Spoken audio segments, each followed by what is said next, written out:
Selamat datang di Perantara, program persembahan Kantor Berita Antara yang menjadi perantara Anda dengan cerita sebenarnya bersama saya Cahya Sari.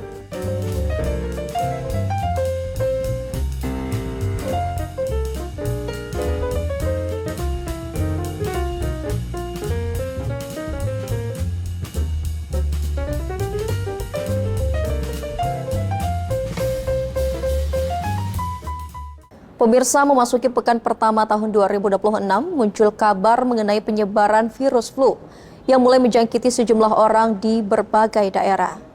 Dari lini masa yang beredar, virus ini bahkan dinamai super flu, atas asumsi bahwa varian flu tersebut lebih kuat dan berbahaya bagi manusia dibanding virus flu biasanya. Lantas, sebenarnya virus flu apakah ini dan seberapa jauh dampaknya bagi kesehatan manusia? Serta apa langkah pemerintah dalam menyikapi transmisi virus tersebut? Istilah super flu yang belakangan ramai diperbincangkan publik bukanlah istilah medis.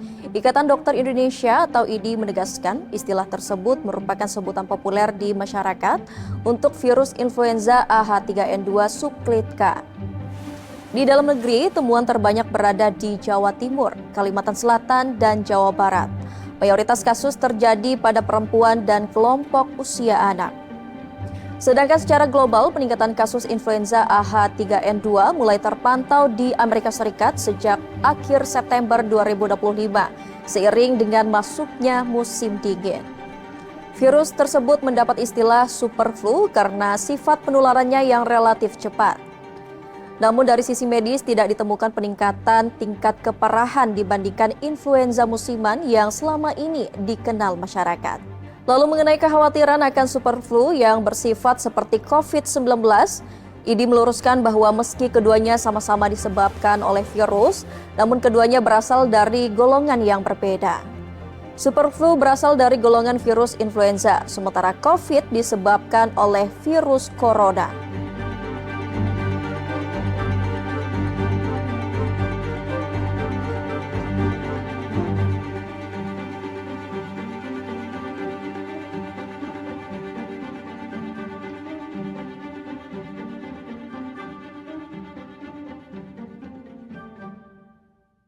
Amerika Serikat mencatat hingga 20 Desember 2025, sedikitnya 7,5 juta orang terinfeksi influenza.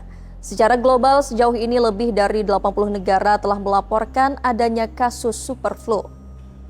Di kawasan Asia, varian baru influenza tersebut juga terdeteksi di sejumlah negara seperti China, Korea Selatan, Jepang, Singapura, dan Thailand sejak Juli 2025. Meskipun menjadi varian dominan, tren kasus di negara-negara itu menunjukkan penurunan dalam 2 bulan terakhir. Di Indonesia, hasil pemeriksaan Kementerian Kesehatan menunjukkan super flu telah terdeteksi sejak Agustus 2025. Dan hingga saat ini ada 62 kasus yang terdeteksi di dalam negeri.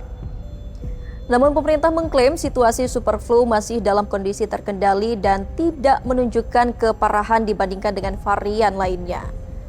Kementerian Kesehatan meminta masyarakat agar tidak khawatir akan penyebaran super flu. Imbauan itu dikeluarkan merujuk pada fakta bahwa influenza H3N2 sudah lama dikenal dan kerap muncul secara musiman, terutama di negara-negara dengan 4 musim. Meski penularannya cepat, tingkat kematian atau fatalitas akibat virus ini sangat rendah. Jadi bukan satu virus baru seperti yang COVID. Ya, dia penularannya cepat, tetapi kematiannya sangat rendah. Ya, dan ini selalu terjadi biasanya di musim-musim dingin, di negara-negara maju itu selalu terjadi kenaikan. Di Indonesia sendiri kita juga udah identifikasi ordernya masih, yang saya lihat laporan terakhir masih puluhan, ya, dan nggak parah sih, artinya bisa dengan pengobatan biasa tetap sembuh. Meski varian flu ini masih menyebar, namun kita bisa melakukan pencegahan penularannya melalui gaya hidup sehat dan bersih. Virus H3N2 subclade K ini adalah varian anyar yang pencegahannya masih bisa menggunakan vaksin untuk influenza. Meski vaksin tersebut dibuat berdasarkan subvarian H3N2 yang lama, bukan subclade K, namun beberapa penelitian menyebutkan vaksin itu masih punya efektivitas mencegah penularan super flu. Menteri Kesehatan Budi Gunadi Sadikin juga menyebutkan jumlah kasusnya saat ini masih terbatas dan mayoritas dapat ditangani dengan pengobatan standar. Menkes mewanti-wanti masyarakat agar tetap waspada namun tidak perlu khawatir. Ia juga menekankan pentingnya menjaga imunitas tubuh sebagai benteng utama. Selain itu, ia mengingatkan masyarakat untuk menerapkan langkah pencegahan sederhana seperti mencuci tangan dan memakai masker dalam situasi tertentu.